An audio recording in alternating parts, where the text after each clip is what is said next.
भगवान ने वामन रूप धारण करके और इस त्रिलोक को अपना बहुत विराट रूप धारण करके तीनों लोगों को केवल 3 पैरों में ही नाप लिया था। 2 डग तो उन्होंने, एक डग में सीधे ब्रह्मा जी के ब्रह्मांड को नाप लिया, दूसरे डग में धरती चली गई और तीसरा पैर रखने के लिए जब पूछा कि कहाँ रखें, तो उस समय राजा बलि ने कहा कि महाराज दान बड़ा या दान देने वाला? बोले देने वाला का ही सब कुछ है, तू तो बता क्या करना है। तो महाराज मुझे मेरे ऊपर सर पर ही रख दो। उनके सर पर ही पैर रख दिया, उनको भेज दिया कि आप जाकर के पाताल में राज करो। इस प्रकार से महाराज वामन अवतार धारण करते। बोली वामन भगवान की जय हो। आगे चल करके भगवान यज्ञ रूप राजा बलि को चलते हैं वामन के रूप में। यज्ञ रूप आगे चलकर 19वें चतुर्युग के त्रेता में जो युग आया त्रेता युग, उसमें भगवान सर्वप्रथम महर्षि जमदग्नि के यहाँ पर परशुराम के रूप में महाबली महाक्रोधी भी तपस्वी पुत्र के रूप में उत्पन्न होते हैं, जिन्होंने विपुल वार मही इस पूरी धरती को क्षत्रियों से विहीन करके और इस धरती को कश्यप ऋषि को दे दिया था दान में। हे राजेंद्र, मैंने अद्भुत कर्म करने वाले भगवान विष्णु के पाप नाशक परशुराम अवतार का ये वर्णन आपको जो सुनाया है ना, ये बड़ा ही प्रतापी प्रभाव का है। परशुराम भगवान के जन्म की कथा सुनना हमारे पापों का नाश करती है, क्योंकि जो क्षत्रिय रूप है वो क्या है? तामस रूप होता है, और तामस अर्थात क्रोध, और क्रोध पापस्य कारणम, क्रोध से ही तो पाप किए जाते हैं। और जब क्रोध के कारण पाप होते हैं, और अगर पाप हो जाएं तो उन पापों का नाश करने के लिए हमको किसकी आवश्यकता है? एक इस प्रकार के गणासे की, एक इस प्रकार के फरसे की, जिससे हमारे समस्त पाप काट दिए जाएं। और इनको काटने का काम करते हैं परशुराम भगवान। परशुराम भगवान का स्मरण मात्र कर लेने से भी, सुबह सुबह जग करके अगर हम परशुराम भगवान का स्मरण कर लें तो रात्रि के समय हमसे जो पाप हो जाते हैं, वो समस्त पाप मनसा वाचा कर्मणा किसी भी प्रकार का, वो समस्त पाप नष्ट हो जाते हैं। बोली परशुराम भगवान की जय हो। हे राजेंद्र, भगवान विष्णु ने त्रेता युग में ही रघु के वंश में, सूर्य वंश में आगे चल करके महाराज दशरथ के यहाँ पर राम के रूप में उन्होंने अवतार धारण किया। और 28वें द्वापर युग में साक्षात नर और नारायण के अंश से कल्याणप्रद महाबली अर्जुन और भगवान श्री कृष्ण इस भूमि तल पर अवतरित हुए। भगवान श्री कृष्ण अर्जुन के साथ मिलकर के इस पृथ्वी का, दुष्टों को मार करके पृथ्वी का भार उतारते हैं। कुरुक्षेत्र में उन्होंने समस्त जितने भी इधर उधर फैले हुए जितने दुष्ट लोग थे ना, सबको एक पास बुला करके और कुरुक्षेत्र में अर्जुन के हाथों सबका समूल नष्ट करवा दिया। और वैसे भी भगवान के जो अवतार हैं वो कब और किस प्रकार से होते हैं कि जब जब होई धर्म की हानि, बाढ़हि असुर अधम अभिमानी। राम सिया राम सिया राम जय जय राम, राम सिया राम जय जय राम। तब तब प्रभु धरे विविध शरीरा, हर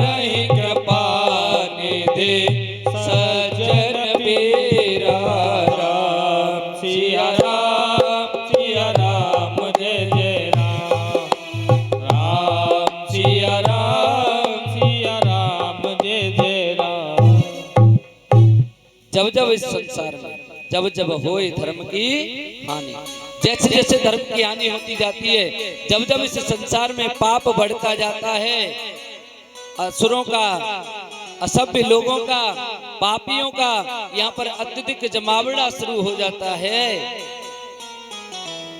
तब तब प्रभु धरि विविध शरीर, तब प्रभु भिन्न भिन्न प्रकार के शरीर धारण करते हैं, तब तब विभिन्न प्रकार के अवतार लेते हैं और इस पृथ्वी का भार कम करते हैं। अपने जन की, जो प्रभु के लोग हैं, उनकी पीड़ा को कम करते हैं।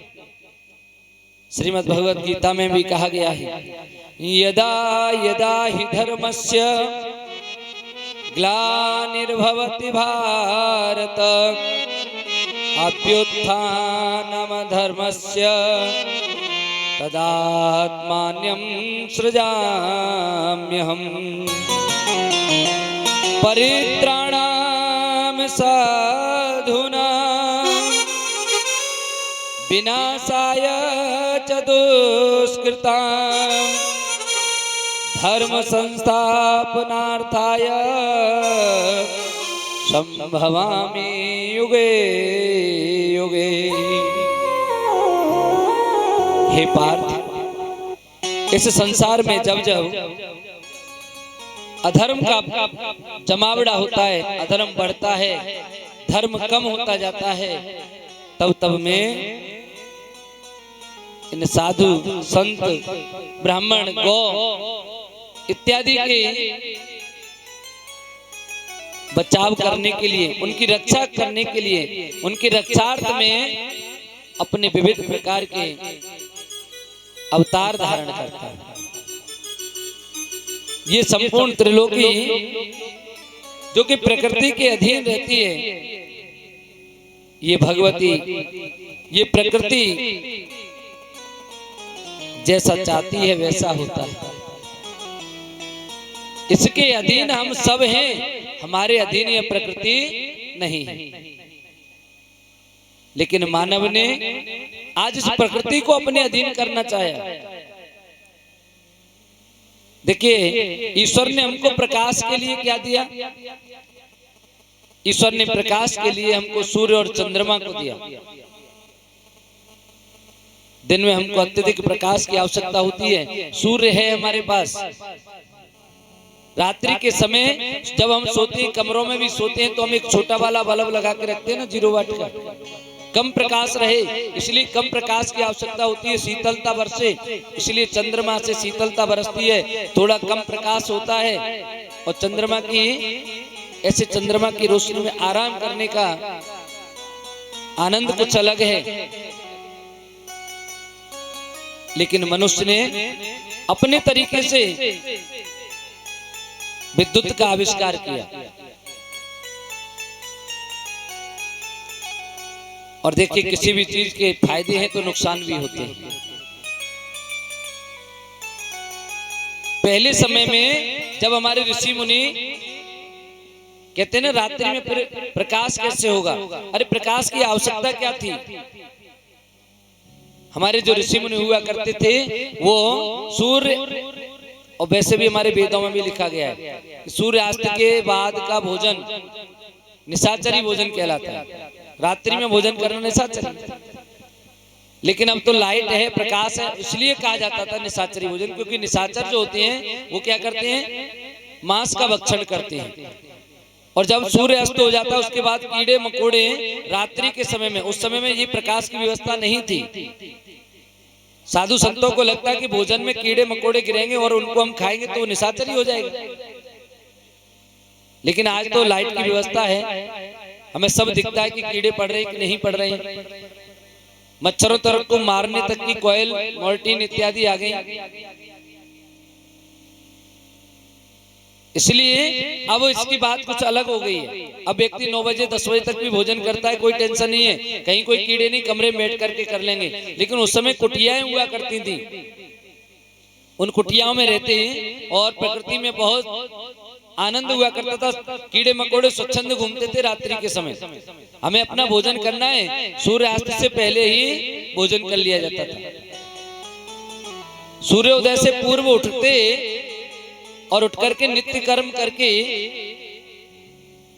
भगवान का ध्यान करना, जैसा कि हम और आप सब समझते हैं, लेकिन कुछ कार्यों की वजह से, गृहस्थी के कुछ कार्य ऐसे होते हैं कि जिनकी वजह से हम कार्यों को समय पर संपादित नहीं कर पाते।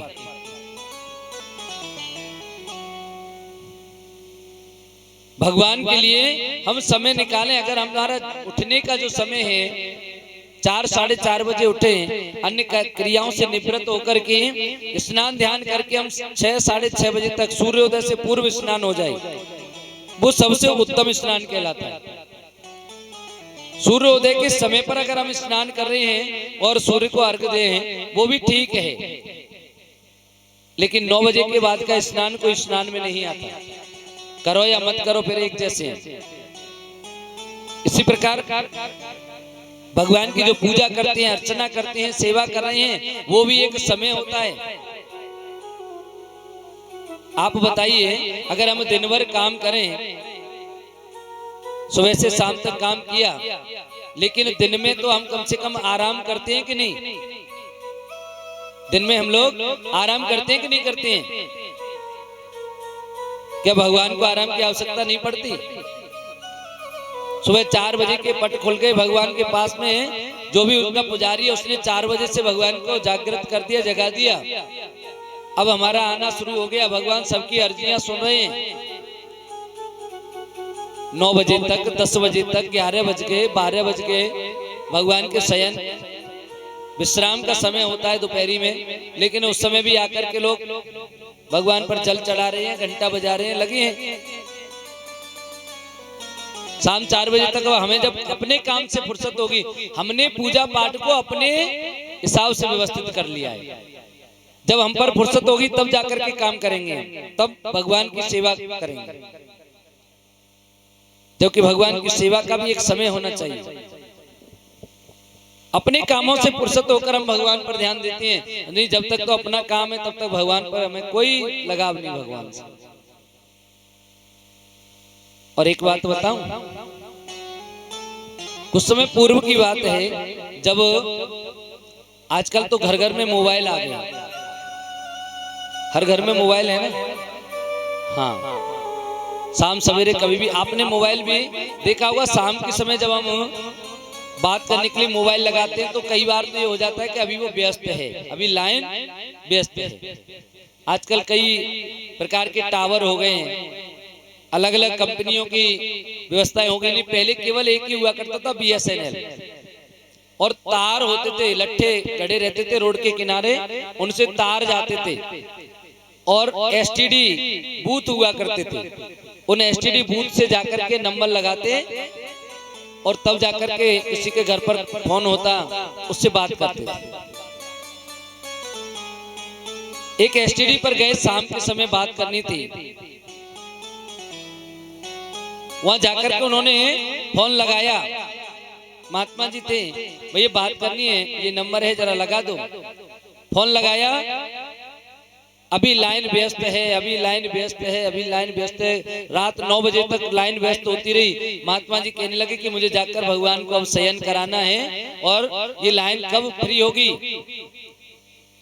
तो उसे STD वाले ने कहा, बाबा आप सुबह जल्दी आ जाना, 4 साढ़े 4 बजे लाइन बिल्कुल आपको खुली मिलेगी। बाबा कहने लगे 4 बजे तो हम वैसे भी जगने आ जाएंगे, लेकिन आप की दुकान कैसे खुलेगी? बोले मैं तो यहीं घर में पीछे रहता हूँ, आप खटखटा देना बस, मैं जग जाऊंगा।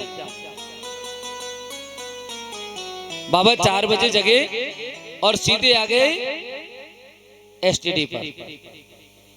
आकर के जैसे ही खटखटाया, आकर के उन्होंने अपना नंबर डायल किया, और नंबर डायल करते से एक बार में ही नंबर लग गया। बाबा सोचने लगे कि जब इस दुनियादारी के व्यक्ति जब व्यस्त रहती है इसकी लाइनें, जब कुछ लोग आपस में बातें करते होंगे तब इसकी लाइनें व्यस्त होती हैं, तो भगवान से तो न जाने कितने लोगों